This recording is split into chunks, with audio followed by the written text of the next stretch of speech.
どれにしようかな。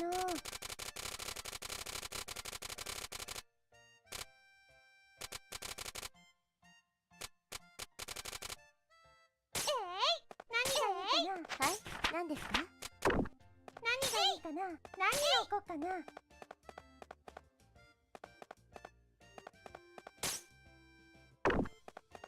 どうしようかな。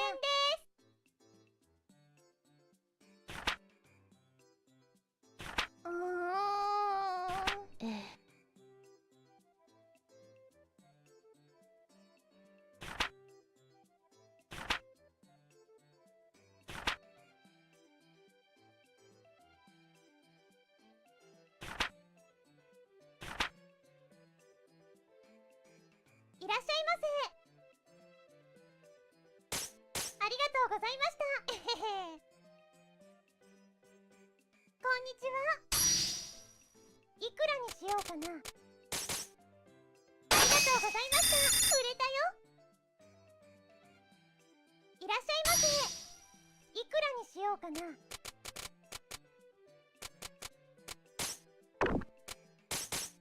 ありがとうございました。買い取ったよ。いらっしゃいませ。いくらにしようかな。ありがとうございました。売れたよ。いらっしゃいませ。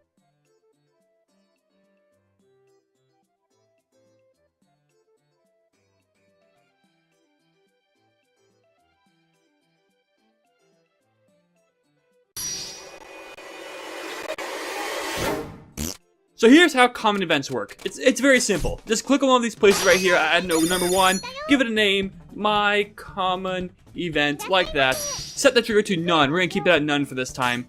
And then just go into the contents and do a thing like, this is a thing. Yeah, there we go. There's our common event. Now let's learn what we can do with this common event. One thing we can do is actually call this common event from within another event. So for example, let's go here and let's actually create a new event. So we'll take this person, copy paste them.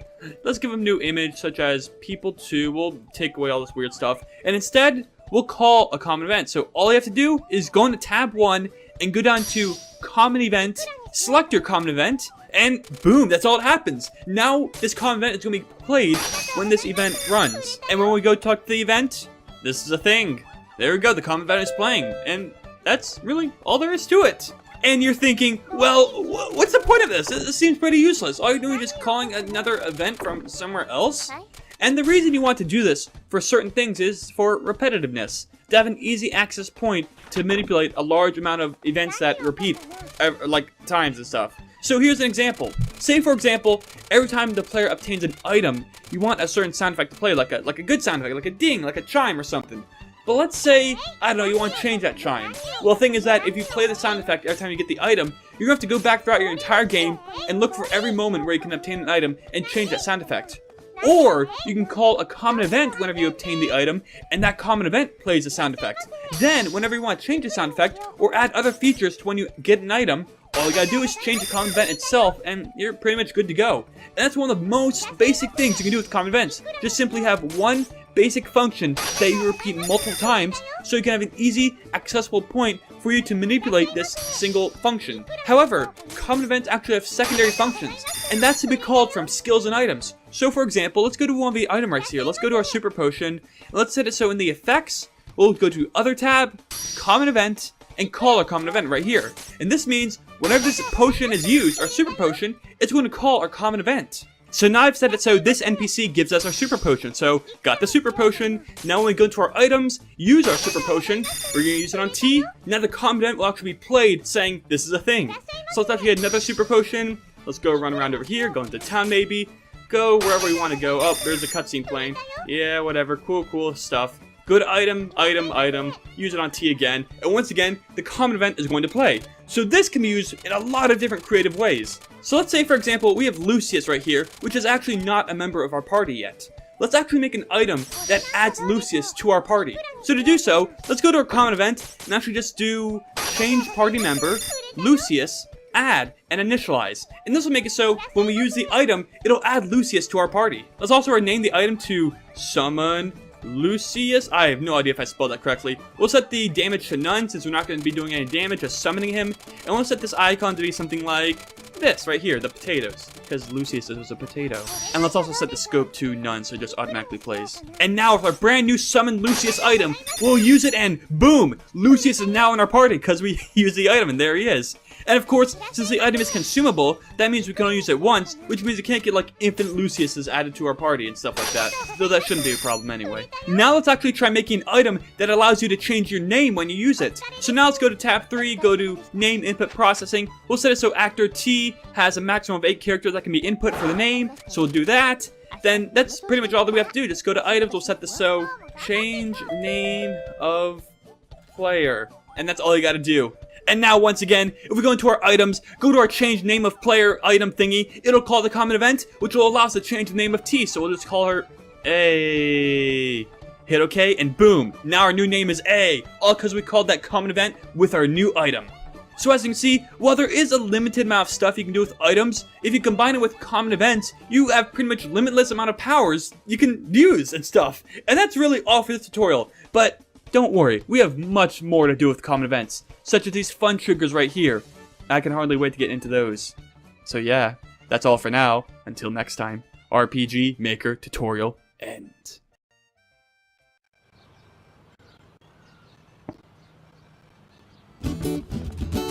Sama-sama menjejak mimpi. So far, we've learned how common events without a trigger work. They can either be called within another event, or through a skill or item in battle, or on the map. But in today's video, we're going to be looking at this thing right here, the trigger and the auto run and parallel triggers. Now, I'm sure you're familiar with auto run. The way it works is quite simple. If an event has a trigger set to auto run, that means it's automatically going to run and pause all other movement and other events while it's running. Same thing occurs with parallel. Only difference is the player has the capability to move around and other events can play during a parallel running event. So as you can imagine, it's going to be pretty simple. If you set a common event to be auto run, when this switch right here is true, this auto run common event will play the contents in here. So for example, let's make the switch right here common event 1, like that. And then there'll be the contents of this common event just be, this is common event 1, like that. So what's going to happen is, when this switch is true, it's going to trigger our auto run event to automatically run, which is going to call our common event, which is going to be right here, common event 1, like that. Now the thing is, that common event can actually occur at any moment on your map, as long as that switch is true. So for example, let's create another event and just give it some random image like this. Let's go up here and set it so the switch which we had for the common event, so going to be common event 1 switch. Let's turn it on like that, and now when we talk to this event right here, it'll turn the switch on, which will then allow that common event to play. So as you can see here, if we talk to this event right here and turn on that common event switch, boom, the common event will now play, and then play, and then play, and then play, because the thing that's happening is, the switch isn't turning off. So that auto run event is going to happen over and over and over and over again until that switch is removed. So a good thing to keep in mind when you do use an auto run common event is make sure you have some sort of way to make it so the switch turns off. So we just set it so common event 1, switch is turned off at the end, so we'll run once, then turn the switch off. But now I'm going to be completely honest. This form of common event is actually not that very useful. You see, the thing is that a normal common event will still restrict the player's movement when it occurs, and the only real purpose of this is having some sort of looping event, which you can only create using a looping event from eventing. But that's the reason why we're going to be focusing on this next thing right here, the parallel trigger, which, as you know, will make this common event run in the background of the game instead of restricting the player's movement and making it the primary event. Now there's actually quite a bit of things you can do with a parallel common event, because you can do a whole ton of stuff without having to stop your player from moving, stop other events from occurring. It just occurs at the background of your game. So for example, let's do something like, I don't know, control variables, set it so, we'll create a new variable called seconds, and we'll set it so we're adding a second every time this common event plays. So we're adding 1 second. And this should make it so, while this is in the background of the game, while your movement will not be stopped, this event will continue to add a second, or 1 value, to our variable called seconds. Once again, let's create another event. We'll put them right here for this example. Let's give them a new image, and this person will give us a value of our variable ID2. So to do so, you can go to show text and do the value of variable, oh, I have caps lock on, 2 is, and then use the code \v and then the ID of the variable. So for example, variable ID2, and this will be replaced with the value of the variable. Anyway, now when we play our game, let's go to this person. He'll say the value of variable 2 is 0, because variable 2 isn't increasing right now. But let's go over to this guy and turn on the switch. Now the switch is turned on. So when we go back to this guy, we'll see that, hey, the variable is now 242. And that's because every frame that common event is running in the background, making it so that variable is increased. So as you can see, it's increasing pretty fast. It's going at 808, it's going to be at 904, 1001, and that variable just keeps increasing. So if you did want to create a time system, what you could actually do is use a wait event. So we'll go to the second tab, go to wait, and set it to 60 frames, which will make it so what's going to happen is first, this occurs, then it's going to wait for 60 frames, then it's going to repeat, add another 1 to seconds, then it's going to wait 60 frames. So what's going to do is again make so every frame, or I mean every second, 1 is going to be added to our variable called seconds. And now as you can see, when we go turn on the switch and then we go interact with this guy, the value will be actually a lot lower. It's at 2, it's at 5, it's at 6. It's not going up as extremely fast as it was before, because now it's counting seconds instead of frames, because now it's being interrupted with 1 wait event. But even though there is a wait event occurring, we can still move around, because it's occurring within a parallel event instead of like a normal auto run or normal event. Now let's say, for example, we want to create a time system to make it so the tint of the screen changes based on what second it's currently on. So for example, we can go to a conditional branch on tab 1, check to see the value of the variable, so if my seconds is equal to, I don't know, 10, like that, we can have the tint of the screen. So for example, we'll go down to tab 2, we'll do tint screen, and set a different tint than normal, so we'll do sunset for this example. And we'll just set it so it has a wait for completion, 60 frames already. Now that may have been a little fast, but let's see what happens. First we'll turn on the common event. And now if we wait for a bit, we'll find that the screen will turn to a sunset typed tint after 10 seconds. So wait for it, let's check see how many seconds there are, 10, and there we have it. The immediate moment it turned to 10 seconds, the screen tinted to a different color. And that's because during one of the repeats that occurred from this common event, it saw that, hey, seconds is equal to 10, so now let's tint the screen. And that's it. Now, of course, there's a lot of crazy, weird stuff connected to with this, because once again, this allows you to have parallel stuff occurring in the background that does not restrict the event motion or the player movement. So let's do another example. Let's say, for example, let's do a conditional branch. So conditional branch. Let's say if, I don't know, actor T, for example, has the state of, I guess, silence, like that. What we can do is actually make it so, if this is true, T will be afflicted with an animation. So if we go to tab 2, we can use the event show animation to show an animation on the player, for example. So we'll do on the player, we use the animation, I don't know, hit thunder, for example, and wait for completion. So what's going to happen is, this thing is going to repeat, so if you're expecting T is afflicted by silence, if she is, that means you're going to play the thunder animation on T. It's going to wait for it to complete, then it's going to reach the end. Then it's going to repeat and check again. So now, let's once again create another event. And this event is going to make sure T has a silence state. So for example, we'll go back to tab 1, we'll go to change state, and make it so T has added the silence state like that. And that makes it so when talking to this person, T will be given the silence state. So first, let's actually turn on the common event. So we'll just talk to this person, and now the common event is now active. Now if we give T the actual state, which was silence, boom, there we have it. That animation is being repeatedly played on T since they have silent animation, as you can see also right here with this icon on T's little active status. Now, I forgot to actually make an event to turn off the lights. Yeah, it is. Pretty beautiful, right? And that's what you can accomplish with all these crazy little common events have parallel processes. As you can see, even during a separate eventing process, it still occurs because it's a parallel process. Yeah, that's all for now. If you enjoyed, give this video a thumbs up. Hit subscribe. We're gonna do other stuff later. It's gonna be fun. It's gonna be awesome.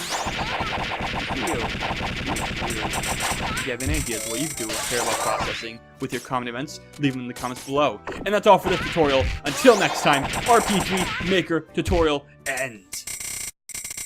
So loops are pretty simple. Let's go into an event right here and let's just do an event. Let's click on the loop thing and there you go. That's a loop. It's pretty simple. Whatever events are within this loop will be repeated over and over and over and over and over again until it hits a break loop, which you can find using this right here, the break loop. So a common example of this being used is within one of those things where, like, you know, the players have to make a choice between yes or no or whatever, but the game doesn't allow you to make one of the choices. It just forces you to make the other choice and repeats otherwise. So for example, we can make something that says, I don't know, will you be the hero? And of course, you have no choice but to be the hero. But when you're given a choice between yes and no, you're not going to be able to choose no without having to be, like, saying over and over and over again. So the way it works is going to be like this. Will you be the hero? If you choose no, what's going to happen is, well, too bad. And then it's going to go down here and repeat. On the other hand, if you say yes, what's going to happen is,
okay.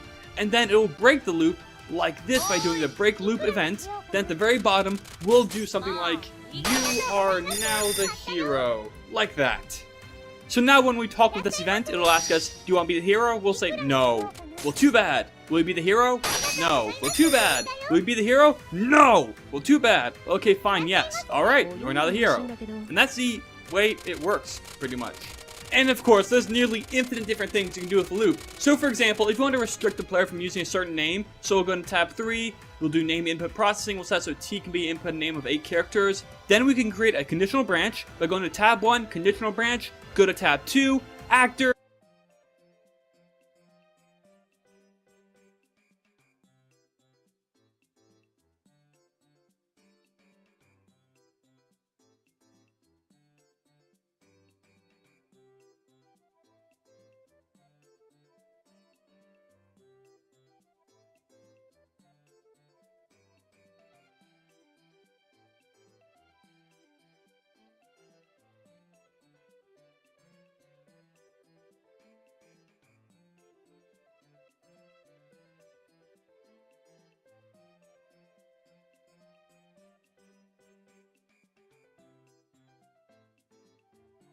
Name, and say so if T's name is T, for example, and also create an else branch. And what will happen is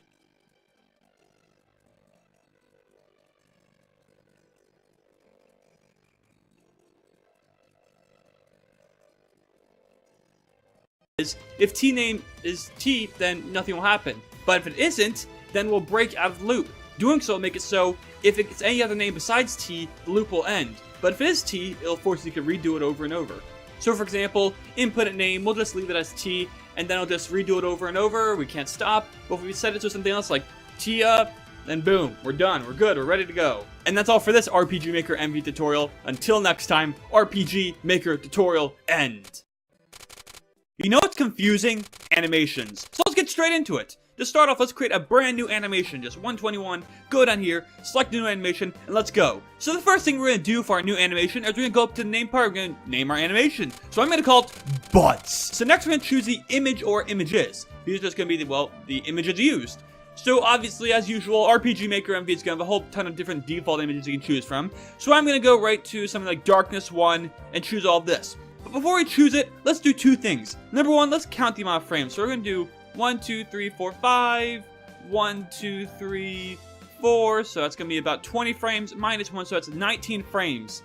Next, let's change a hue if we choose to do so, so we can just make it like green now, green darkness, and then we hit OK, and we're good to go. So now, here's how animations work, pretty much. You're going to set a certain amount of frames to occur, and you're going to customize each individual frame. So to do so, we'll first start off by choosing max frames, and setting it to 19, since we counted 19 individual things right here. Now, right here we have position. This could be center, feet, or head. This just chooses the relative position of the actual animation. It's pretty obvious and self-explanatory. However, keep in mind if you do choose screen, this is going to occur in the middle of the screen and not on a specific target. So if you wish to make some big, huge animation to occur, you choose screen. But if you want to make it so it's specifically used on an actual target, you choose head, center, or feet. So let's choose center and we're good to go. Now start customizing our animation. So to start off, let's just choose our frame 1. Choose this guy right here, the first frame, the little animation image. Right click, hit new, and now we have our new animation image right here to just go around and do stuff with. Now we're going to try to put it right in the center, but of course we can't do that. So what we're going to do instead is actually right click, hit edit, and manipulate the properties. So we'll set it so x is equal to 0. And y is equal to 0. So now, the x and y is centered at 0, 0. And we're good to go. So now, all we gotta do is do this for every single individual frame. We'll select frame 2, select the next image, do new, do edit. We'll go to x, we'll set it 0, go to y, set it 0, we're good to go! Except, we're not gonna do this. Instead, we're gonna start focusing on these buttons right here, the magical buttons. Change target, just changes the target you're focusing on. Whatever, that's cool.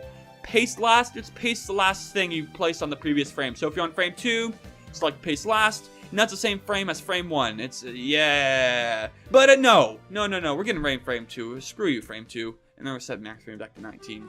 Instead, what we're gonna do is use this magical tween button right here. This is the, automatic, do all the magic for you button. Because what it does, it just takes one frame, takes another frame, mixes them together, and makes it so there's an entire new automatic sequence in between them. So we'll take frame 1, we place the first image right there. We can go to frame 19 and place the last image right there. So new, edit, x to 0, y to 0, and now it's in the middle. Now if we do tween from 1 to 19 and hit OK, now we're going to have all the images automatically placed in order, so it just plays perfectly, just like that. That's simple, isn't it? Okay, so now let's learn all about all the other stuff. But before I go into anything else, let's first do a little quick step back and actually review what just happened. So, a very confusing thing about these little actions is the frames and cells. Frames refers to all these guys over here. Cells refer to the little square images in the middle. So, if you just want to manipulate certain frames, you'd select the frames. If you want to limit yourself to certain cells, you'd select these specific cells. So for example, if you want to do it from frame 1 to 5, we'd just do 1 to 5. But if you want to make it so the cells only affect the first image in each individual frame, you do 1 to 1, or maybe 1 to 2, or maybe 1 to 3. It doesn't matter. I would personally recommend just keeping it 1 to 16, so that way you don't have to worry about any of this cell stuff, and you probably will never have to. Now, as you may also notice, we can also tween or automatically manipulate the pattern, X, Y, scale, rotation, mirror, opacity, and blend. What we did was do the pattern, which is the actual pattern from 1 to actual 19, which made it so it actually made an entire animation. But say, for example, we go to frame 1, move this guy all the way right here, go to frame 19, move this guy all the way right here, well, and then we switch tween and set it so we did the same thing, but only we're affecting the X. Now it's going to automatically move the frames from one side to the other, just like this, so like that. That's another thing for you to do with tween. You just manipulate position, scale, whatever you like. So one more time, let's go to 1, let's edit it, make it so its scale is 100, go to 19, edit it, make it so it scales something like 300, so 300. Then we tween them together, hit OK. Now we're going to make it so at 1 it's really small, but then it gets bigger, bigger, bigger, bigger, and then it gets huge. Yeah! So next is the batch option. This just lets you set a specific attribute to be a certain value from frames 1 to 19 and from cells 1 to 16 or whatever, you get it. So say for example, I don't know, we want to make it so frames 1, to 19 are all the same scale again. Just go to batch, go to frames 1 to 19, and we'll set scale to maybe something like 150, like that. So 150, hit OK, and now all these frames are going to be the exact same scale of 150. It's that simple. So if you ever revert like you're automatically tweened back to normal, just use batch to automatically set each thing.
Here we are, a brand new RPG Maker. Let's create.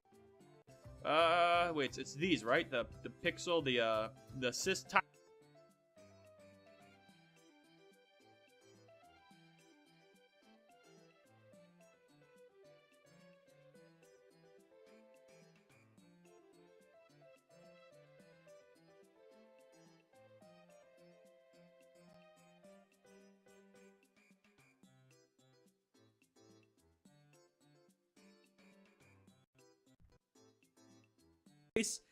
We don't need any of the actors. Screw all the actors. One.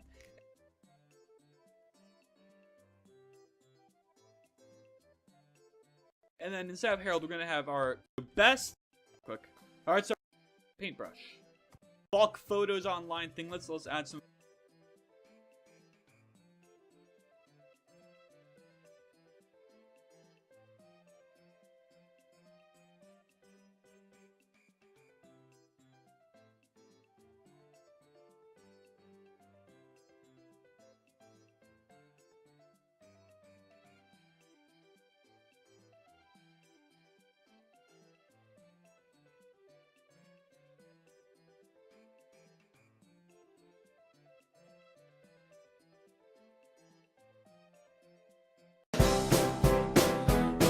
1.1. All I can do you is, this is blasphemy! Ah. False just like that. Now it's literally yeah. Exclamation point, we can say.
photos, let's have files, stick going here, we're gonna take all of these, so this one, this one, this one, this one, this one, this one, this one, this one, this one, this one, this one, this one, and this one. Alright, cool. Open. Upload files. Oh yeah, okay, there we go. Nice, nice. And then, I make my pictures, custom size, percent, I think it's just 150, right? I hope I better not mess this up. Okay, 150, 150. That's correct, right? I hope so. Okay, so, and save as PNG. Okay, so, submit batch job, and let's hope this doesn't take too long. Yeah. Oh, yeah. There we go. I better pause the recording. And alright, so it looks like we are done. Let's save the disk. Let's save to the disk. And that should be good to go. And now we gotta take our resize things, open them up, so I guess, 7-zip, extract, yeah, there we go. Resize, let's take these, oh, nah! Let's take these guys, let them all cut, and we'll paste them back in here. So yeah, replace all these files. And then we're gonna take all of these and just, copy, we'll actually cut, and we'll paste it into the, image tile sets in here. There we go. Alright, cool. Okay, so now you're gonna have to close out of here, I guess. Close. Do you want to save? Sure? Sure, I'm not sure how this works yet. Okay, so open this up again. Let's open up this project again. Okay, so now we should... Well, I guess the first thing we should do is actually, like, replace all these tile sets. So, tile set, we're gonna go here, change it to 8. We're gonna copy this, copy the outside one, paste it right here. Area type, sure? I don't know. Okay, so wait. Germania A1. Okay. Okay, this looks good. A2, there we go. A3, so Germania A3. Germania, is that how you say it? Germania A4 and Germania A5, like this. Alright, cool. Then for the B, we're gonna do the Germania B, Germania C, and Germania D. Okay. Germania D and Germania E. There we go. Okay, so that looks good, I guess. I guess we could fix it later. I don't know. There doesn't seem to be much in it, though. I feel like there should be more. Oh, well. Okay, wait. This is A1, 2. I don't know. Okay, does it look right? It looks right. Okay, so I guess 150 was correct, and we'll call this Germania outside, or just out, because I'm lazy. And then we're gonna go here, edit, choose a new task. So it's gonna be Germania out. Okay. Oh, that's beautiful. Okay, wait. Here we go. So, paintbrush. Oh no. Oh no, it doesn't work. Oh no, I messed. What? No. Okay, well let's do 8. We're gonna mess this up. Okay, 150. Go here. Sorry. Yep. And then image, tile sets. We're gonna get rid of.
お店開けますね。こんにちは。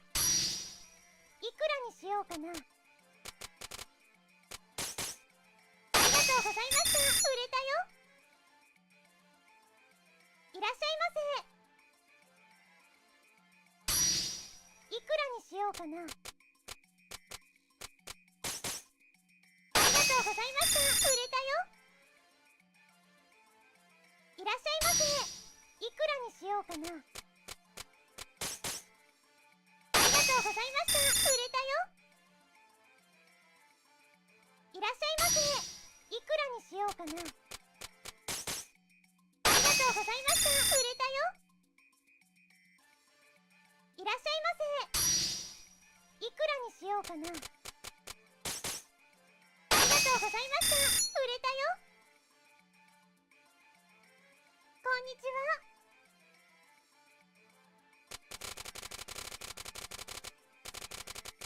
これなんかどうでしょう。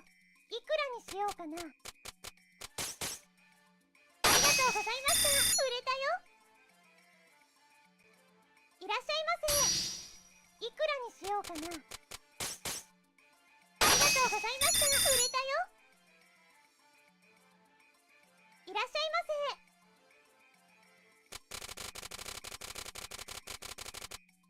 これですよ、これ。いくらにしようかな。ありがとうございました。売れたよ。Keep in mind that batch does not add values, it sets them. So if we set something like x to something like 10, it'd be setting all the x values to 10 instead of actually shifting them by 10. If you did want to shift the x or y value, you'd use shift right here. Then you can shift like the x and y offsets of each individual frame. So we shifted y down by maybe like 30 frames. As you can see, all these are going to shift down by 30. And if we did it again, it's going to shift it down by another 30 frames, just like that. So now it's even lower than before. And yeah, I guess that's it. The final thing to do is actually just manipulate the sound effect and flash timing. So for example, you just go up here, set it so a certain frame has a certain actual like sound effect and a flash.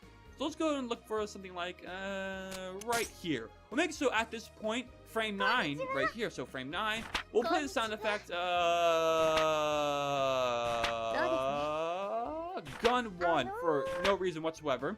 And we'll also make it so the target flashes white, or maybe they'll flash blue for a duration of 4 frames, like that. So now, if we play our animation, he'll flash blue for that amount of time. It's that simple. Now, of course, this is a pretty linear animation, because all it does is just go from 1 frame to the very end and has some very miscellaneous properties that occur. But if you want to have, say, multiple different images, you can just go up here, add a second image, and that images will be added to the end right here. So we can just do like, on frame 1, we'll set it so this image right here is going to be put right here. And we'll set it so it's like 0, 0, so 0, 0. Then on frame 19, we'll go all the way to this guy right here and paste him right in the middle again. So edit, and we'll set him to 0, 0, like that. That's simple. And then we'll once again tween frames 1 to 19, and now we'll have the entire fire animation also. So bam, like that. It's a double feature thing occurring and stuff. But say, for example, for one last final example, we'll make it so that we want to make these frames a little bigger without affecting this green darkness stuff right here. What we do is, once again, see how like each individual frame is on cell 2. We can go to batch, frames 1 to 19, cells 2 to 2, and set it so the scale is maybe 200 this time. Now this will only affect the flames because they're all on cell 2, and make it so they're all scale of 200 this time. So yeah, there we go. Well, that's all for this video. If you enjoyed, give the video a thumbs up and be sure to subscribe for more beginner tutorials. If you have anything you want to learn about in beginner tutorial, a general feature that you don't really understand, just feel free to comment in the comments below. And yeah, that's really all for now. Until next time, RPG Maker Tutorial end. Hey guys, today we're going to learn how to draw a picture. Yeah. Oh yeah. Look at that. Oh man. Smiley face. And now eyeballs. Now we gotta do the thing where we put the paint bucket in. Yeah, oh.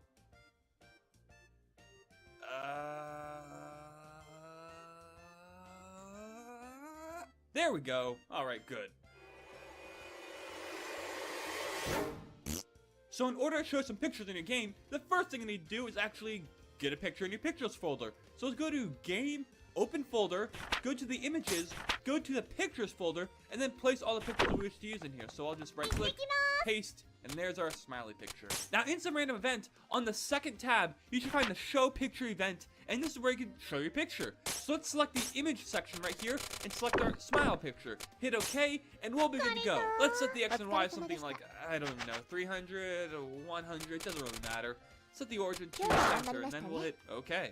And now when we interact with this event, boom! Our picture is right on the screen, doing its thing, just chilling out there. Now, whenever you create a picture, it's given a specific ID, as you can see right here. This one's ID is ID number 1. Using this, we can reference it and move it and change it and do stuff with it. So say, for example, we'll go back here, go back to the second tab, and go to Move Picture. We can actually make it move and have some sort of animation. So we're going to do something like, make it so picture 1 is going to center, move to 300, 300. We're going to make it so their height goes to 50%, and make it so the duration of this entire thing is going to be 120 frames. And we're going to wait for completion. And when we go talk with this event, we'll find that the picture moves down and also squishes like that. Now the reason that happened was because not only did we change the position, but we also changed the Y height scale during the entire thing. So what happened was, it transitioned into the new form over a total of 120 frames, which is 2 seconds. So pretty much what you can do is you can take something like this that has all these properties and have it slowly shift into something like this with all these properties over the course of a certain amount of frames. So we could also do something like set the width to 200%, also set the blend mode to maybe like additive, and set the opacity maybe like something less, so maybe like, I don't know, 200, just a little bit. And once again, here's the results of our actions. And now it's really weird. Oh man, wow. Yeah, there it is. Now while we're at it, we can also talk about rotating a picture, which pretty much takes a picture and rotates it at a certain speed, so maybe like 20 for our speed. Now as you can see, after the move is complete, it'll start rotating like this. You can also tint the picture to just tint it to some other degree. So remember, doing picture number 1, we're going to tint it so it's going to have a lot of red, not so much green, and maybe a little blue. We'll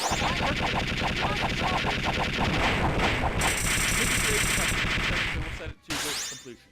And now we'll have it as a move, rotate, and then start changing its thing to, wow, just pure pink. There we go. Then finally, a very important thing is to remember that at the end of all this, you need to erase it. To do so, you simply do erase picture, and then like that.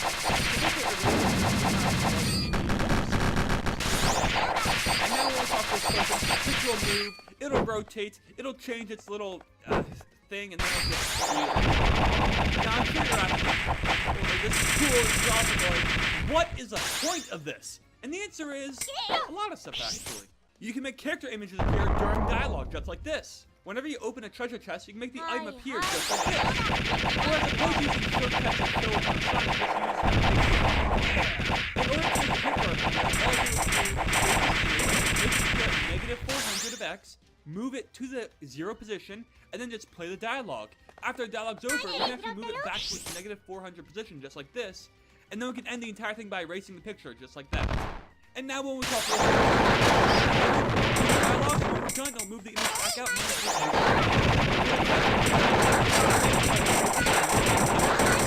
Zero width and 0 height. Then 200% width, and then we can also make sure at the very end it also moves back down to 0. And then once again, we will erase the picture. So picture ID1 is erased. And so now when we get this potion, it'll appear up like that, then come back down, and then we're good to go. Yeah! Now once again, for the sign, I made it so I showed this picture, I made so the Y was really low by making it 999, and then I just moved it up to a normal position at a duration of 60 frames. Now what we want to do is actually make it so it goes back down after we hit the X button. To do so, let's create a loop. So we'll go to page 1, we'll go to loop, and we'll continue looping like that. But in here, we'll do a conditional branch. It'll make it so when, let's see, button OK is pressed down, we will break out of the loop like this. Once the loop is broken out of, we'll actually move the picture back down. So let's copy this, move it back down to 999 like that, and then once again, we will erase this picture just like that.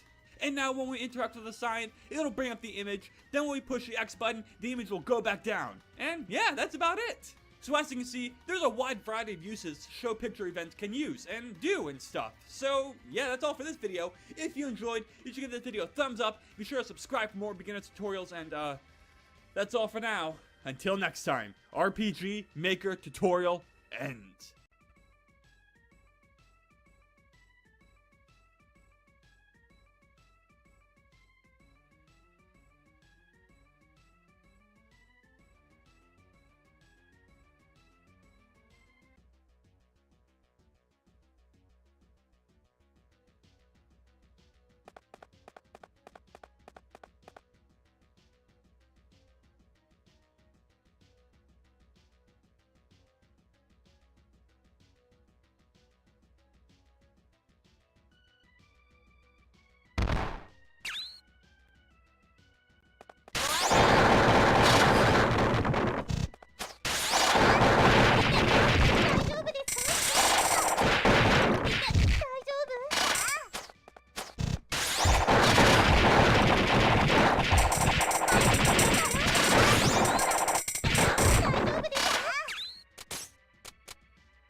段思いついたんだ。文書の全貌が今来たから良くなかったんだ。もうじゃだって服と一緒に手袋が全部パンに。いつもこうです。本当にバカ。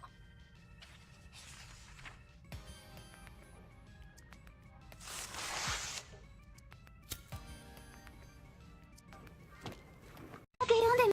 そんなオリビア、でもさ、大丈夫だよ。環境省が発表している周期指数規制ガイドラインから考えると放置して大丈夫なラインの数値だから。だから全然大丈夫だよ。花子。オリビアさん、私もそんなに気にしなくても大丈夫だと思います。香水とかはその匂いと混じっていい香りになるように作られているってあちらの方々は主張していますし、そういう匂いが大好きっていう紳士もいますし、あとそれに私たちはもう慣れました。二人とも大好き。この後はどうする？じゃあアイス11時までやってますし、私チョコミント。オリビア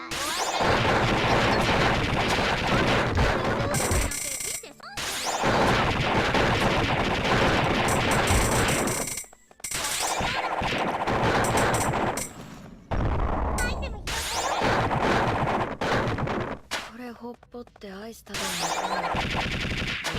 大丈夫？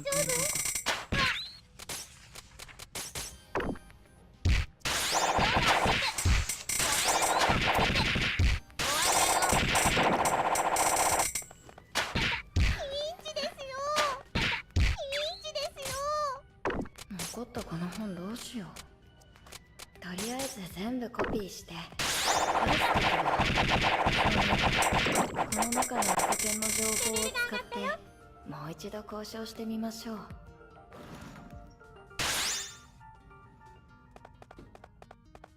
遊び遊ばせ。とりあえず町に戻りましょう。二人ともまだ星終わんない。ただいま。行ってきます。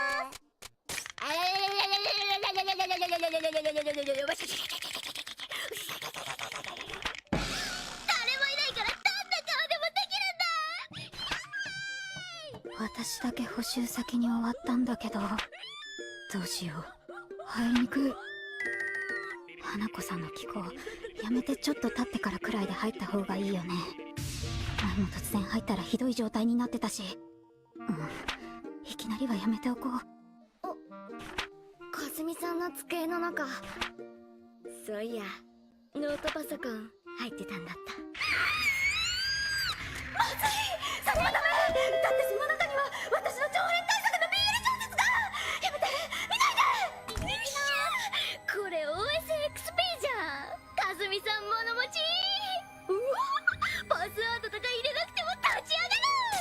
出なきゃ。今のタイミングならまだ間に合う。よし。監禁内少年の蜜の味。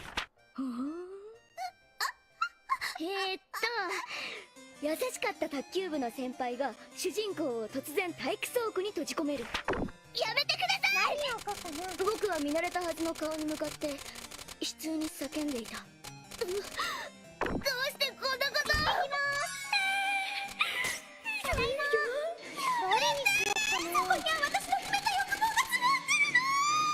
君には申し訳ないが少し黙っていてもらうよ。それは粘着力の強い方のガムテープですか？そうだ、これは粘着力の強い方のガムテープだ。先輩は舌にガムテープが貼り付いて身動きが取れなくなっていた。今だ。なんだろう、何か見てはいけないものを見てしまった気がする。どうしよう。一刻も早く記憶から消し去りたい。なんか精神が不安定になりそうだからもう戻しちゃうわ。感想が気になる。あ、かすみさん星終わったの？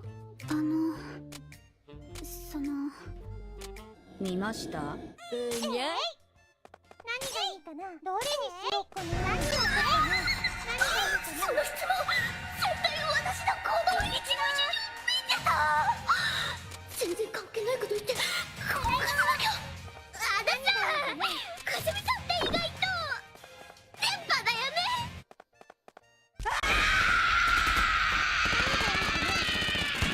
へへへ、やっと星終わったよ。あれ、二人ともどうしたの？フレミアさん、私を殺してください。私も殺して。遊び遊ばせ。できた。見て見て。うわ、オリビア早い。一番簡単なやつにしたし、直線縫いしてゴム入れただけ。最後に写真撮って服と一緒に提出ですよね。撮ります。まさか家庭科の課題が夏休み前に提出だとは思わなかったよ。私もできました。おお、かすみ、難易度スペシャルのシャツできたの？写真撮ろ撮ろ。待ってください。今着替え。ありがとうございました。売れたよ。いらっしゃいませ。サイズちょっと間違えちゃったかな。ありがとうございました。売れたよ。こんにちは。いつもこうです。胸が大きくて良かったことなんか一度もないです。服屋で可愛いの見つけてもいくらにし胸のようかな。ところが入らないこと多くて、この前もお店で可愛い T シャツ見つけて早速試着してみたら、プリントがもう生でとてもつまり胸を上げてひび割れを起こしたんです。プリントは喋んないでしょ。いや、本当に聞こえたんです。脳に直接訴えてきたんです。あとちゃんと書いてありましたよ。私もそんな断末魔聞きたいで壊す。これもどうしたら。いいやん、思いついた。いいやん。ファッション誌に載ってたおしゃれな着方なんだけど、そのシャツさ、上がダメなら下に履けばいいじゃん。いらっしゃいませ。なんでいいやんとか嘘つくんです。嘘じゃないよ。モデルさんがそんな感じでこなすのが今の旬とか言ってたもん。花子さん知ってます？やべ、初めて知った。じゃあ試しにスカートで履いてみようよ。まあやるだけやってみたらいいかもね。いらっしゃいまこれでいいんですか？そうなんだ。じゃあかすみさん、こっち向いて。ありがとうございました。売れたよ。よし、提出。待ってください。私やっぱり先生に変な生徒って認識されたくないです。かすみさん、人間ってどこかしら変な部分ってあるもんだよ。いくらにしようかな。違うんです。そういう話をしてるんじゃなくて。じゃあどうする？売れたよ。さすがに谷間丸見えの写真を提出するわけにはいかないしね。よし、応急処置しよう。どうやって？胸の部分が足りないんだから、そこに布を足せばいいんじゃないかな。なるほど。私がやるとまた失敗しそうで、代わりにやってくれたりは。いいよー。まずは胸の部分を丸く切ります。そしてもうちょっと大きい布で縫い足すと、よし、完成。かすみさん、着てみてよ。お疲れ様でした。頑張りましたね。思ってたんと違うのになっちゃった。おはよう。まだちょっと胸がきついような。あと鏡で一度確認し。ちょっと待って、もう一回直すから。まだ鏡とか絶対に死んでも見ないでね。花子、今のどう見てもチク。切る部分が小さすぎたから良くなかったんだ。もう一回大きい布でやり直せば。余ってる布は布が足りない。じゃあさっきのも利用してなんとか谷間だけでも見えないように。かすみ、もう一回着てみてくれる？はい。谷間は見えなくなったよ。花子、現実をちゃんと見て。やっぱりスカートで着ようよ。でもだって今こんな状態。かすみさん、ごめんや。スカート以外で他にどんな着方がいい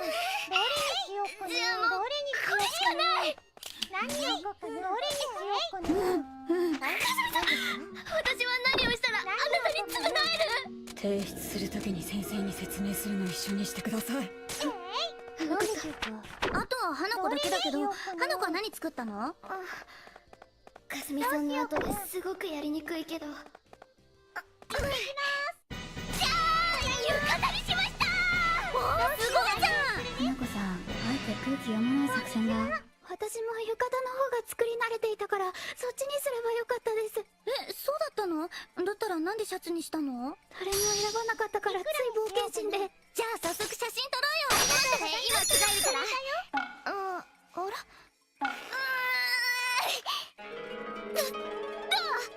いいじゃんいいじゃん。そっち立って立って。どんな感じ？ありがとうございます。くれたよ。変なところから肘が見えるんだけど、多分それ袖幅が足りないんだと思います。かすみさん、直し方わかる？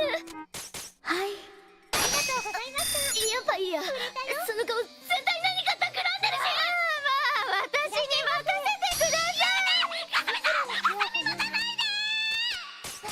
ありがとうございました。くれたよ。こんにちは。いくらにしようかな。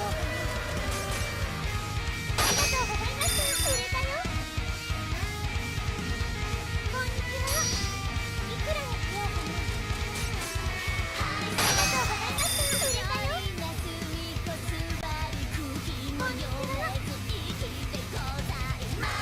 う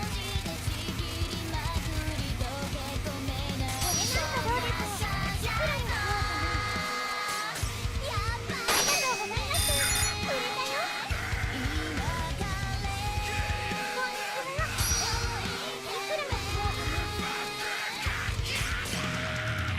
ざいました。くれたよ。こん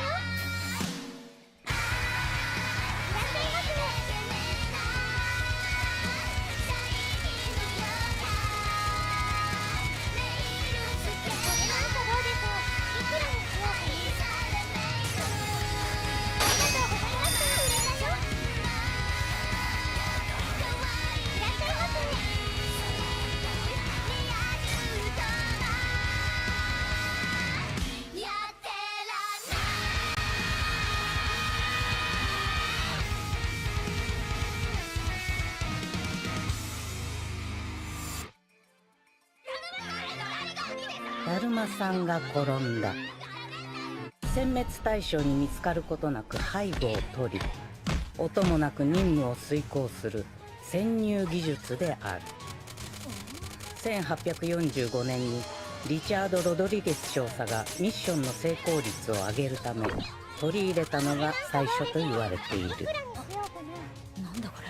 当時は箱や物陰に隠れることも多く、個人の技術が必要とされた。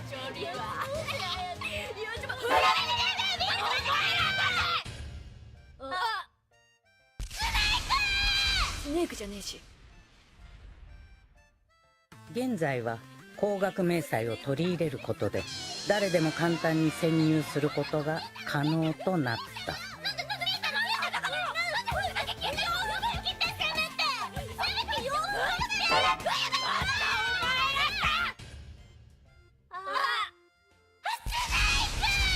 だからスネープじゃねえし。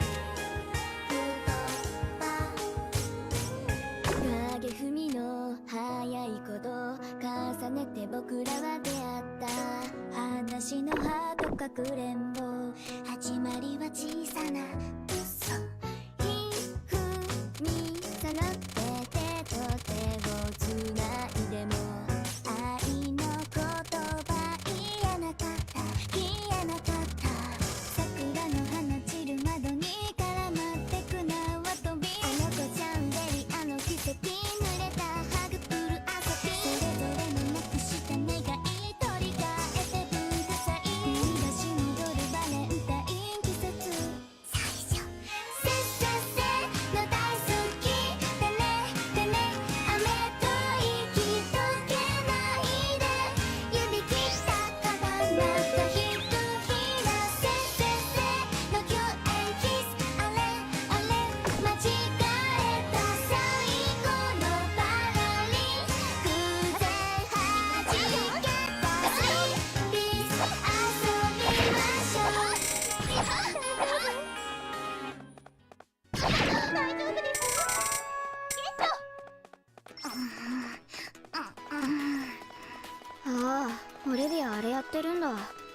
でもこの教室にモンスターっているの？オリビア、それ面白い？私まだインストールしてないや。これさ、今私の国で流行ってるんだ。オリビアの国でもそうなんだ。すごいね。本当に世界規模で流行ってるんだね。そうそう、バクテリゴ面白いよね。オリビア、何のゲームしてるんだろう。それさ、モンスターとか集めないよね。モンスター？違う違う、そこら辺にうじゃうじゃいるいろいろな金を集めるゲーム。大丈夫です。そっか、世界中で流行ってるんだ。知らなかった。うちの国のゲームだからなんか嬉しい。それ多分オリビアの国でしか流行ってないわ。バクテリちゃんたちのイラストかわいいのに。で、どんなゲームなの？こうやってスマホをかざして、あ、花子の机のあたりで発見。おーい、かわいいのゲットした。どんなやつ？水筒の注ぎ口あたりにいた黒カビ。それ本物じゃないんだよね。ゲームを盛り上げるためのバーチャル的なやつだよね。これ金の検出機能がついてるうちの国の最新型のスマホなんだけど。なんでそんな無駄なハイテク機能つけたの？でもさ、大丈夫。私がスマホに捕まえちゃったからゲットだぜ。それ除菌機能とかついてんの？プラシーボ効果ゲットだぜ。いや、なんないって。っていうか、そんな器用じゃんがいるんだって事実つけられて余計に不安が煽られただけだわ。洗いなよ。遅くなりました。かずみさん聞いてよ。オリビアが教室にうじゃうじゃいるキーを集めまくってるんだよ。ちょっとかずみさん帰ろうとしないで。見捨てないで。というわけで、ああ、なるほど、ゲームでしたか。かすみの机はどんな金がいるかな。オリビア何やろうとしてんの？金一個も見つからないからよだれでも垂らしたら出てくるかな。ダメ。どこがゲームに人間やめちゃダメ。みんなやりそうじゃない？机の上でしたらアルコール消毒をやってるので。あさみさんそこまでやってるの？もしかして潔癖？花子どっちに行ってた？じゃあ花子の黒カビだけとりあえず名前つけとこう。前田にしていいや。花子さんにとって前田さんの存在って。花子のところはいっぱいいそうだよね。水筒以外でも。私のところもそれなりに綺麗だもん。でも今広げてるノートや下敷きも怪しそうじゃない？これも機械になれないよ。大事故体内のビリビリやったよ。じゃあどんなのかな。花子さん、下敷きの上でうんこしました。いきなり何聞いてんのかすみさん。一体お腹がどうなったら下敷きの上で決まるの？だって大腸菌が下敷きから。うちの猫よく下敷きの上で変な動きしてた。いやー、かわいい。ねえ前田、あけちゃん見てみて。超かわいいとか言ってるどころではなかったんだ。私じゃないけど多分こすりつけたかも。誰が？猫。じゃあ花子の持ち物全部調べてもいい？どうぞどうぞ。全部調べちゃってくだされ。あ、見て、ここにも。新種だ。花子、ありがとよ。オリビアに喜んでいただけで何よりです。花子さん、後で持ち物全部アルコール消毒させてください。そしてオリビアさん、遊び終わったら手洗ってください。じゃあそろそろ帰りましょうか。そうだね。オリビア、携帯忘れてんじゃん。ゲームも起動したまんまだし。ほんとだ。ごめん、抜けてた。ありがとう。ねえ、びっくりマークみたいなのって何？それ、木にいっぱいいるスポットだよ。どこ？あっち。もうちょっと上手にごまかして。ほんとに？あ、ほんとだ。花子のほっぺに。さっき下敷きを頬ずりした時の奇跡。遊ばせ。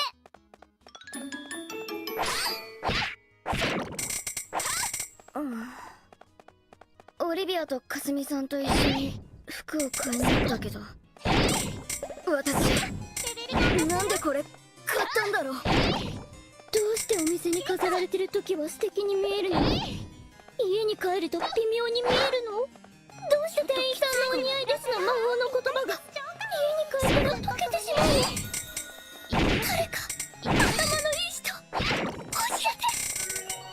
あ、そうだ、かすみさん。あの時かすみさんが後押ししたんだ。かすみさんに電話。はい、花子さん。かすみさん、今日の楽しかったですね。また行きましょうよ。私友達と服買いに行ったの初めてで。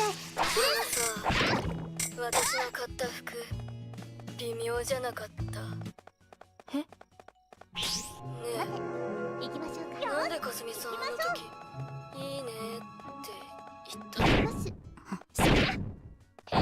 何が起こってるの？あの時ですか。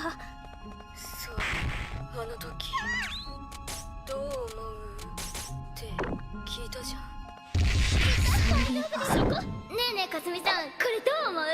制服。そうですね。花子さん気に入ってるっぽいし、いいと思いますって言ったけど。かすみさんあの時さ、すっごい似合ってますよ。これ着たら世界中の男を虜にできてウハウハだと思います。買っちゃいだよって言ったじゃん。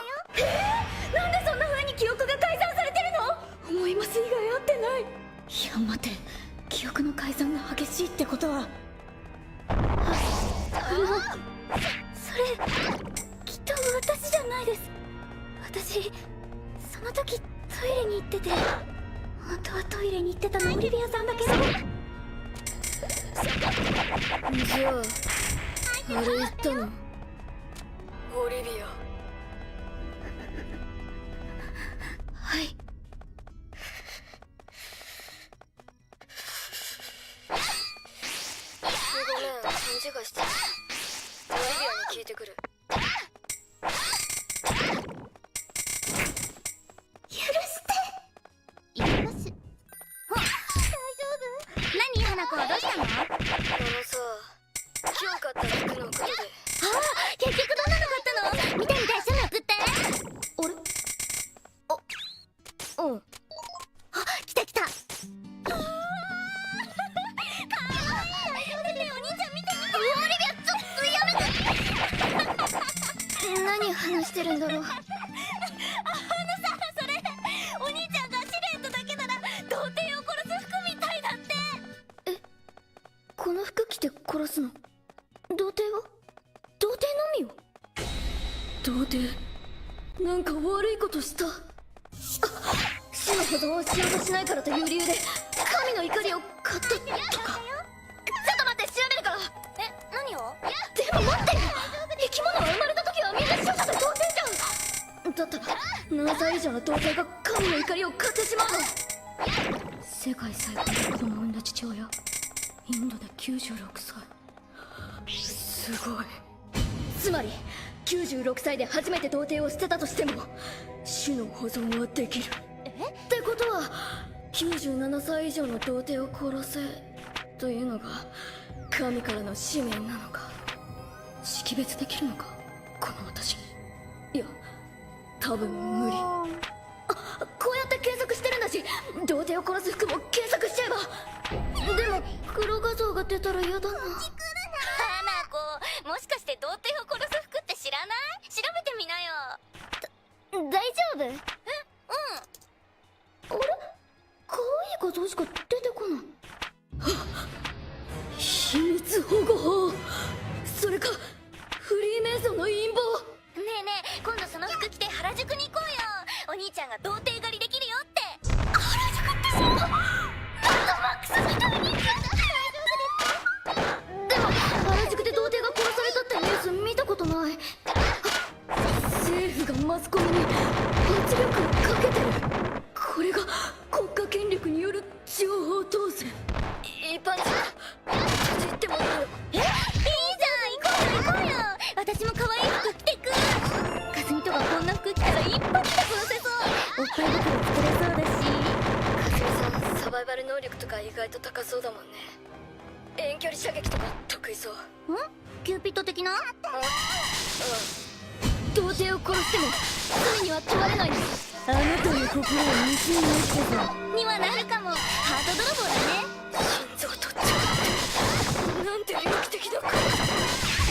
知らなかった。私ずっと平和な世界だと思ってた。私やるよ。神からの使命なら。でさ、武器はナイフでいい。遊び遊ばせ。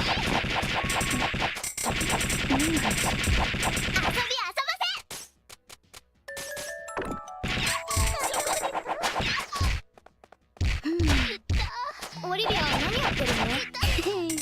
実は私ね、神経衰弱超得意なの。バカだね。神経衰弱ってのは記憶力が必要なの。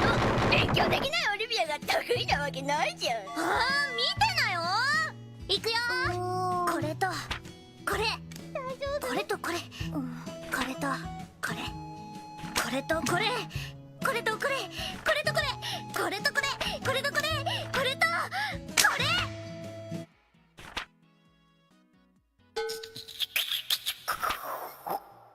！1回で全部当てた。どうすごくない？私の記憶力悪くないでしょ。今の記憶力関係なくない？かすみさん、一緒におしっこしに行かない？はい。今の見たよね？はい、すごかったです。あれ、どう思う？運が良かったとか。本当にそれだけだと思う？でもそれ以外では他に説明のしようが。だよね。じゃあ、本当に運がいいのか確かめてみようよ。どうやって？それは究極の運ゲー。すごろくだ。今からすごろくするの？時間かからない？そう？花子さんの手作りすごろくで面白そうじゃないですか？そうなの。私の手作りは一味違っていて、なんと全てのコマに罰ゲームがあるのです。えげつな。花子さん、自分がやることも考えて作ってるのかな？じゃあまず順番をじゃんけんで。じゃんけんぽん。やった！1番。運がいいね。ですよね。じゃあ行きまーす。1か。あれ1は豚。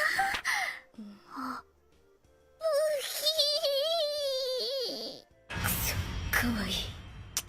オッケーです。花子さん舌打ち。いや、これ最初からハードル高いよ。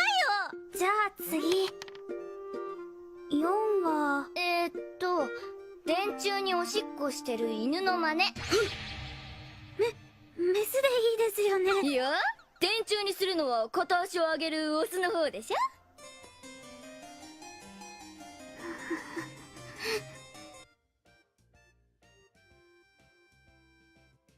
かずみ、別にやりたくないなら他のでも。か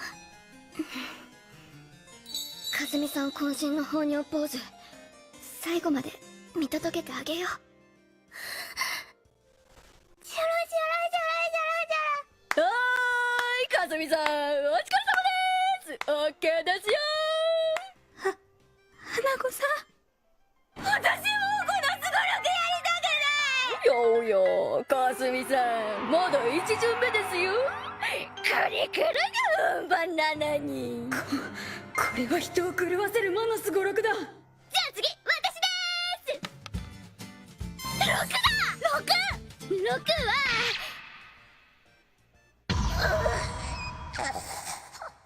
は花子、それ一番嫌そうなの引いた。早くおやり。しかもやる方もちょっと嫌だ。いいの？うん変な声出さないでよ。パパにもぶたれたことないのに。だろうね。次、どうぞ。かすみさん、今の手加減したね。だってやめてよ。本気で叩いてよ。でもやってよ。私覚悟決めてるんだから、最高にいい音聞かせて。花子さんなんちゃってかっこつけて見ちゃったぜ。冗談冗談。あなたの覚悟伝わりました。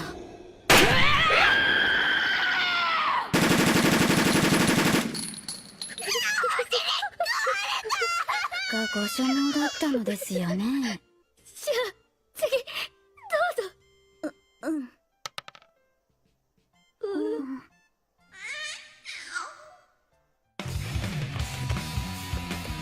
誰にも会いませんように、誰にも会いませんように。オリビアのあの動き、ハイハイというより高貴。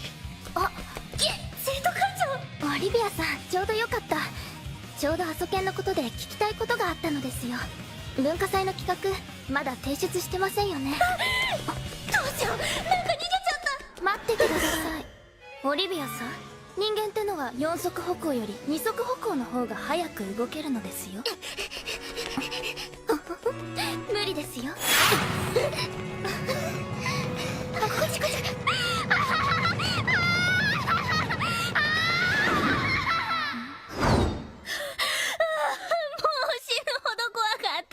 だろうね。じゃあ次の人って花子さんですよね。チンチンするらしいです。そんなの書いた？嘘、そんなの書いた記憶ない。いや、前田さんってサインが。メイダのやつめ、一箇所思いつかなくて頼んだけど、それモザイク必要なやつじゃん。チンチンってたまたまとそうをまとめたやつ？それともそうだけ？やだ、そんな汚いの絶対やだ。私まだ汚れたくないのに。いや、堪忍して。チンチンって犬のやつじゃないの？もしかしてあの後勉強しました？だってネットって便利じゃん。ああ、そうですよね。はい、チンチン。はい、オッケーです。よーし、次。絶対に二人とも同じ屈辱を味わわせてやらん。いや、今のどう考えても花子が勝手に自爆しただけだから。その後、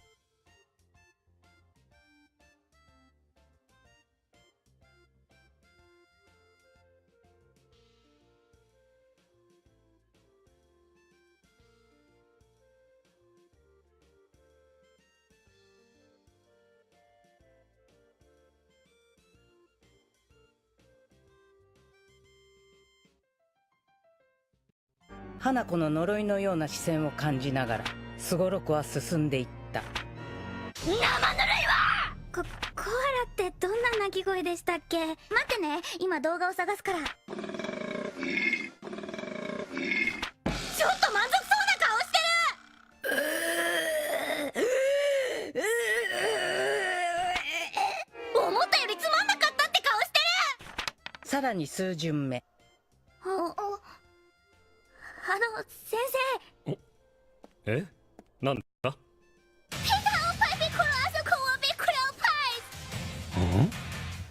かすみさん。無理です。花子さん先にお願いします。先生、見て。美少女戦士本の花子。時報に変わって俺に入れられそうな決め台詞をやめて。おしお。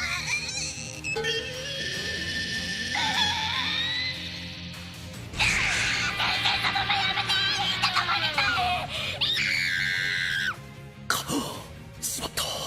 急に自分のこと美少女とか言い出して固まってしまった。そうか、みんな先生と遊びたいんだな。よし、次はちゃんとリアクションを取るぞ。先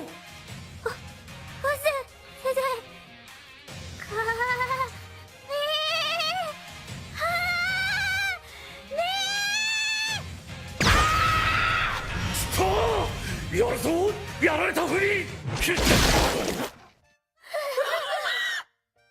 今、絶対やばい音した。今のカメハメハが当たった時の体勢じゃない。先生、ありがとうございます。先生、優しいね。とりあえず保健室行こう。かすみさん、私も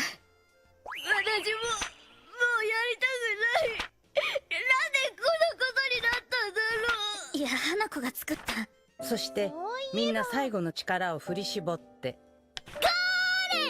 すみさん、1位おめでとう。ありがとうございます。かすみさん、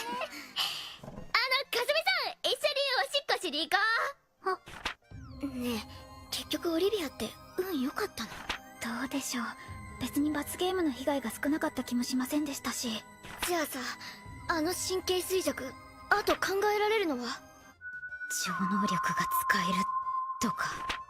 そういやさっきの神経衰弱、手品用のトランプ使ったんだよね。二人を驚かせようと思ったけど、予想以上に驚いてて、特に花子のあの顔ダメだ、今思い出しても笑っちゃう。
来週も頑張りましょう。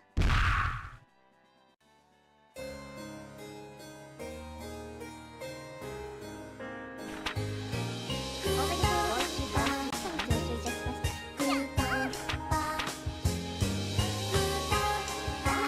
仕事しますよ。影踏みの早いこと重ねて僕らは出会った。話のハートかくれんぼ、始まりは小さな嘘。ひふみ揃って手と手をつないでも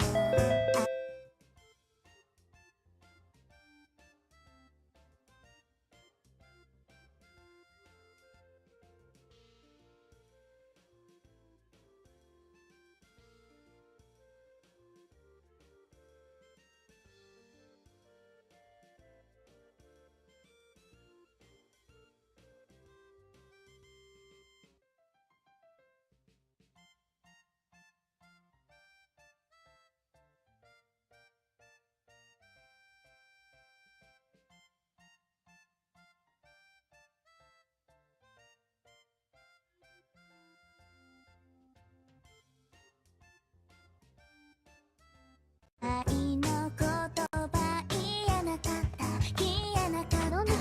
桜の花散る窓に絡まってく縄跳び、あの子シャンデリアの奇跡、濡れたハグプル遊び、それぞれになくした願い取り替えて文化祭、振り出し戻るバレンタイン季節。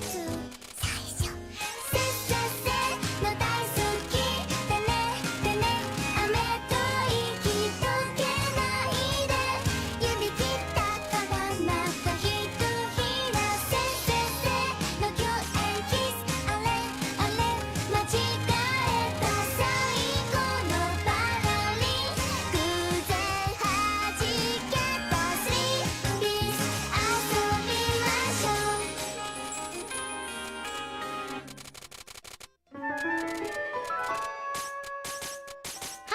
じゃあここまで。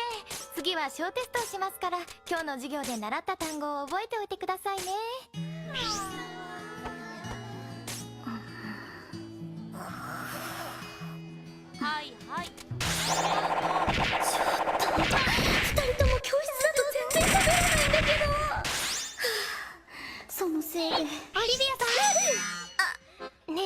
日本語もう慣れた？ぼちです。私が未だに日本語片言だと思われて。最初の頃よりちょっと上手くなったよね。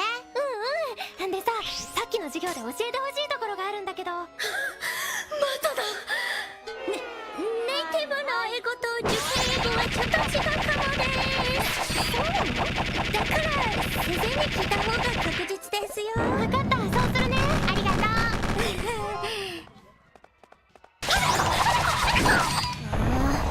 あれは休み時間くらいもっと私に話しかけてよ。いつも休み時間のてるせいで私の片言が定着しちゃったじゃん。いいじゃん別に。何か問題あるの？あるよ。日本語不自由な設定で私の学校生活超不自由なんだけど。ねえ花子からクラスのみんなに訂正してよ。どうやってほらイケイケグループの中に入ったりしてさ。ねえ知ってる？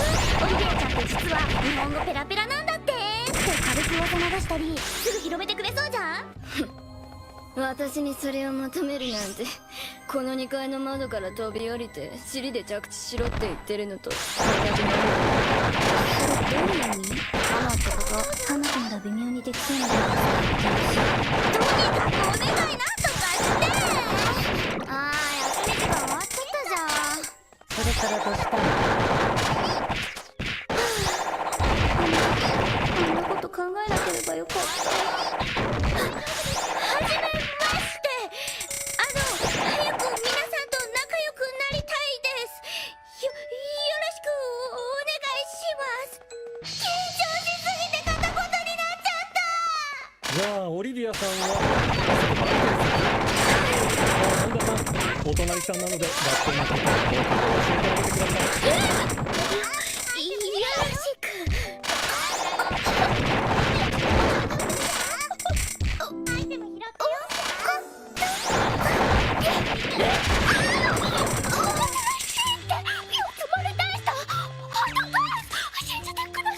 なぜあなたまで片言で？この私ね、大変申し訳ないですが、放課後に学校案内します。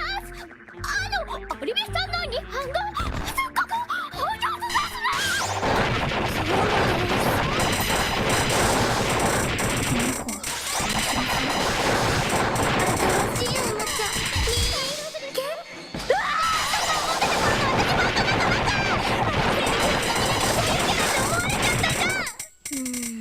オリビアの片言キャラって見てて面白いからこのままでもいいんだけどね。まあでも本人が不自由なから訂正した方がいいのかな。噂を流すいい方法思いついた。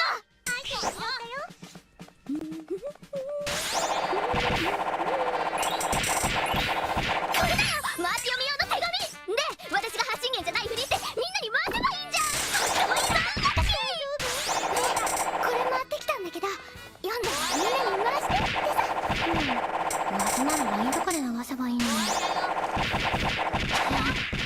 らなかった。そうなんだ。ねえこれ読んだらみんなに回して。知らなかった。今度普通に話しかけてみよう。まだオリビアさんだし。これ読んだらみんなに回してって。なんだろう。誰がこんなこと。オリビアさんせっかく頑張ったあのキャラ貫いてるのに。誰がこんな水を差すようなこと。この前だってオリビアさんなら英語のテストとかいつも待ってんでしょ。そんなことないよ。向こうでの日常会話と受験英語は結構違う場合があるし。いつもそれしか言ってない。へえ、例えばどんな？ガッツイラとか。今のもともと日本語別にそれでも通じるけど。ねえ言って！おめめちゃん言いたい！ごめん、私が言ってくる！はい。オリビアさん、意外とすごい！ちゃんと外国人っぽい！って感心してたのに、それにあのキャラだから程よい感じでみんなと距離感があるのに、もし日本語が流暢と分かってみんなともっと打ち解けちゃったら。ごめんね。バスケ部に誘われちゃったからそっち行くね。ってなって、ハソケンはリア充羨ましい。やだー！あの溶けた顔を眺め続ける日々だけで大事な中学生活を終わらせたくない。今のままでいい。今のままがい何としてもそうしなくては。回さないでおくとか。いや、私のところで止まったら私が恨まれちゃう。よし、違う内容に変えるか。そして後でしらばっくれとけば大丈夫でしょう。なるべくみんなが近づきにくい高嶺の花っぽい雰囲気に。よし、これ読んだらみんなに回してくださいって。これちょっと何ですかそれ。見せなさい。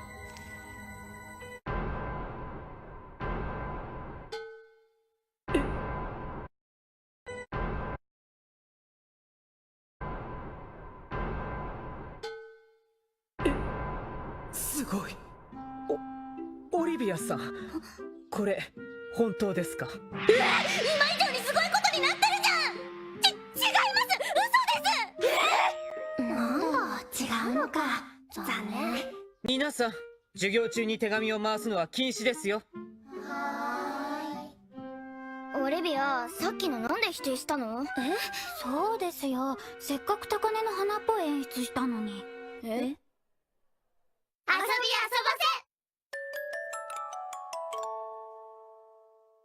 ということで、来週の校内英語スピーチコンテスト、私たちのクラスからはオリビアさんが出ることになりました。皆さん拍手。人生終わった。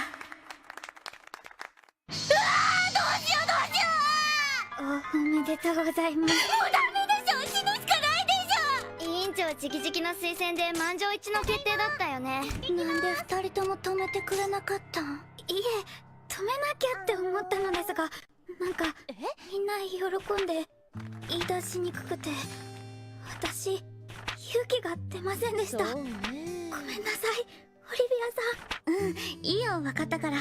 そんなに自分を追い詰めないで。オリビアさん。花子はなんで黙ってたのさ。いや、私もさ、止めなきゃって思ったんだよ。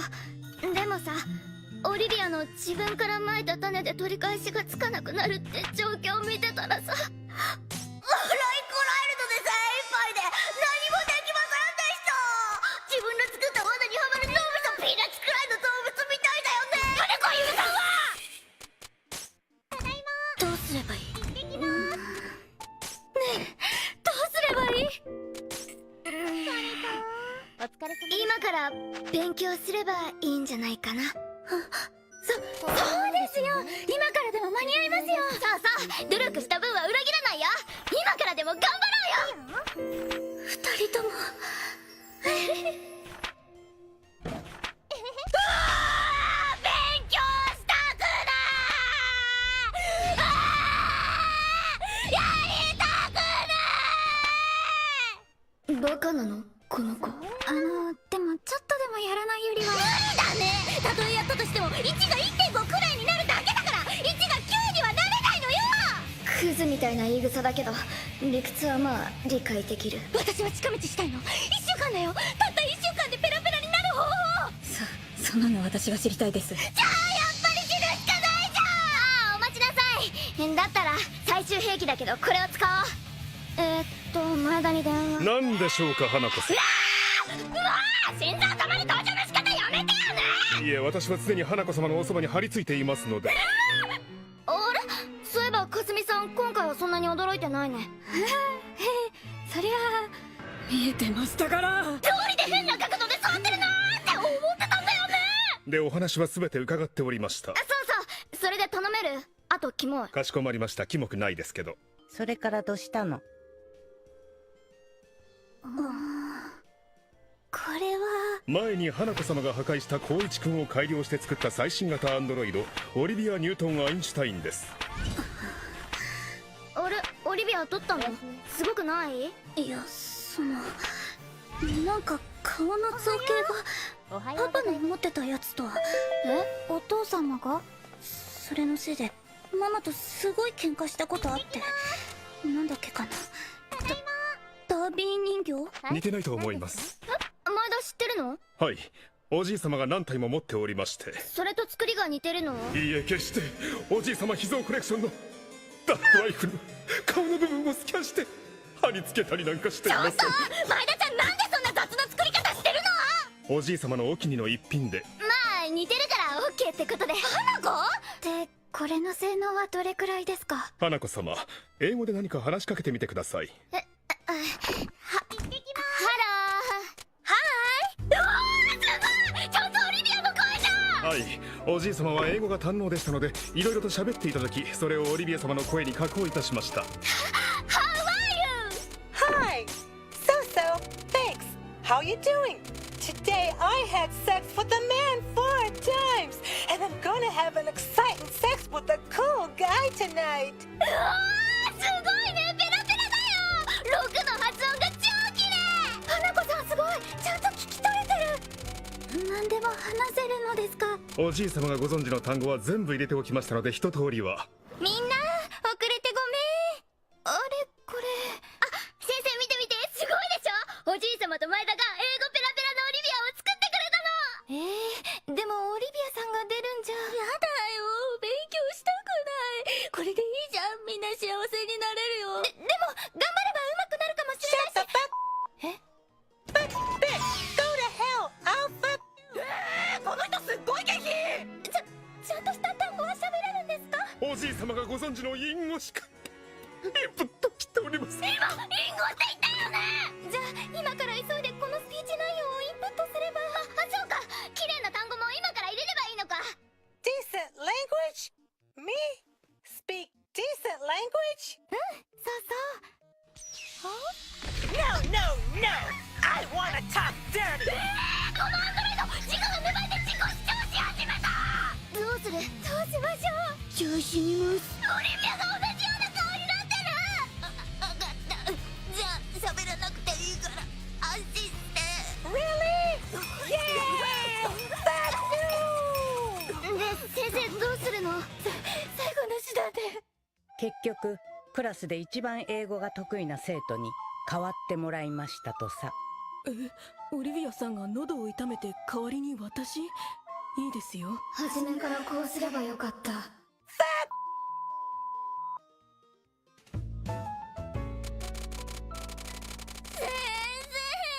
ごめんなさい。もうしないので返してください。あなた毎回もうしないと言ってこれで5回目ですよ。漫画の持ち込みは校則で禁止しています。これは没収です。あとご両親にも連絡しましたからね。もうしたんですか？はい、自宅にかけました。でもパパとママは2人とも仕事に行ってて。お兄様が親代わりとして対応してくださいました。後でわざわざ学校に謝罪に来られるとおっしゃってましたよ。オリビアのお兄ちゃんが学校に来るの？オリビアさんの兄さんがいたのですね。学校行かないのにコンビニで買ってついつい一緒に漫画の雑誌も買っちゃうんだよね。部室に置いといて昼休みとかに読めばいいのに。続きが気になって我慢できないんだよ。でもオリビアのお兄ちゃんか。はいはい。どんな人だろう。すっごい顔される。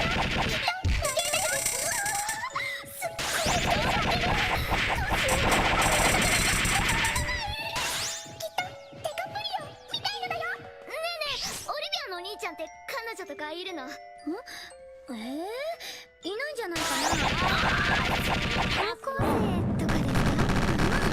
年は結構離れていてね。ママとママの友達で予備級で卒業してて博士号2つ取ってるよ。すごいですね。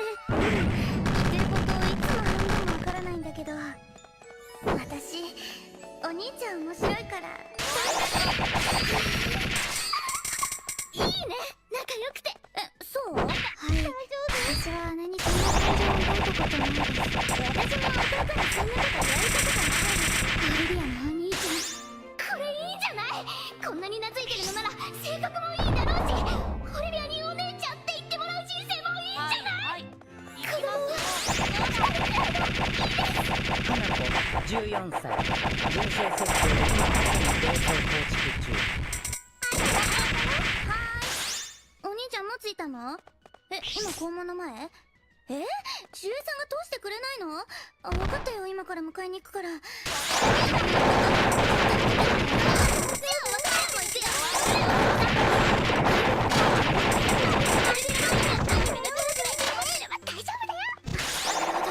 守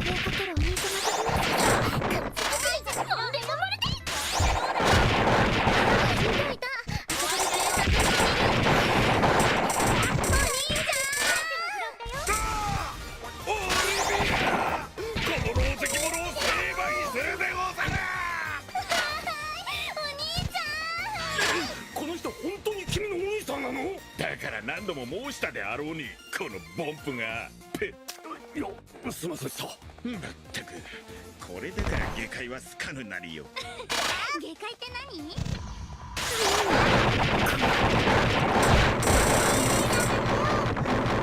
何？なんかこんなこと思うの失礼かもしれませんが、あの二人って血繋がってるんでしょうか？それよオリビア！ちょっと待って花子さん！ダメですよ、本人に直接言ってもデリケートな問題かもしれません。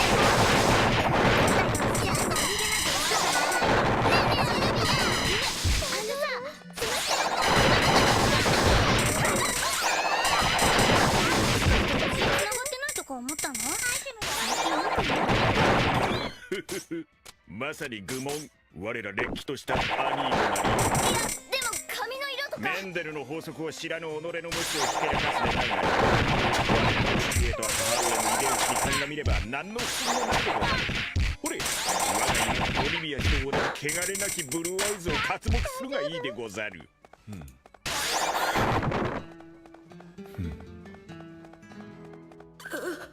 本当だ。で、職員室はどこでござる？ 2階なんだけど、案内するからついてきて。つものか。どうしたのお兄ちゃん、疲れた？いや、大丈夫でござる。ピンチですよ。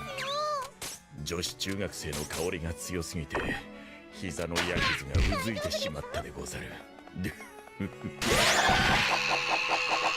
中尊い。気持ち悪いよ。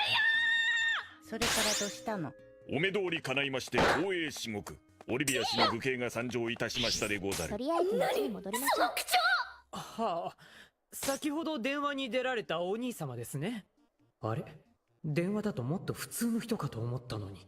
オリビア氏が没収された雑誌はまだお手元にて息災でござりましょうか？ああ、これですね。オリビアさん、何度注意しても持ってくるので。大変申し訳ございませんでした。次からはもっと厳しく注意する所存でございます。ですからこの雑誌はどうかお返し願えないでしょうか？いえ、それはちょっと。ご承でござる。でもご承でござる。チョココミで連載してる魔法少女プリティキスの続きがどうしても読みたいのでござる。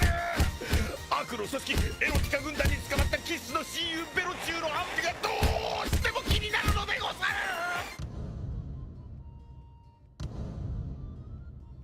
まるで沈黙が永遠に凍りついてしまったかのようだった。もう一冊本屋で買えば、恥ずかしいならネット通販があるじゃない。そんな言葉が喉まで出かかったが、妹のマダミヤまで来て額を床に接吻させて懇願している彼を見て、そんなことを軽々しく言っていいのか。この時の私たちの頭の中にはきっとそんな思いが渦巻いていたに違いなかった。白戦車文庫、花子の華麗なる日常より抜粋。あ、わかりました。じゃあお返しします。先生多分面倒なのに巻き込まれたくないって思ったんだ。それからどうしたの？オリビアさんよかったですね。でもごめんねお兄ちゃん。プリティキスのためならあの程度の恥辱、むしろご褒美でござる。まあそれに生中とお知り合いになれたから、たまには下界に降臨するのも悪くないでござるね。花子氏、かすみ氏、よかったら LINE の交換を。やって言いにくい。わかりました。じゃあ私ガラケーで LINE はやっていないので。かすみさんずる花子さん、こんにちは。オリビアの兄です。本日は大変お世話になりました。オリビアのお兄ちゃんから早速来た。いえいえ、どうもと。花子さんのような素敵な女性と出会うことができて幸せな夢を見ているようです。妹はまだ幼く、お二人に今後もご迷惑をかけることも多々あるでしょうが、何か困ったことがあれば私に遠慮なく世界中が敵になるかもしれない。私は花子さんの味方です。ねえ、オリビアのお兄ちゃんってスマホの中でかっこいいね。スマホの中のお兄ちゃんもっと見る。真相は見せないで。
とりあえず町に戻りましょう。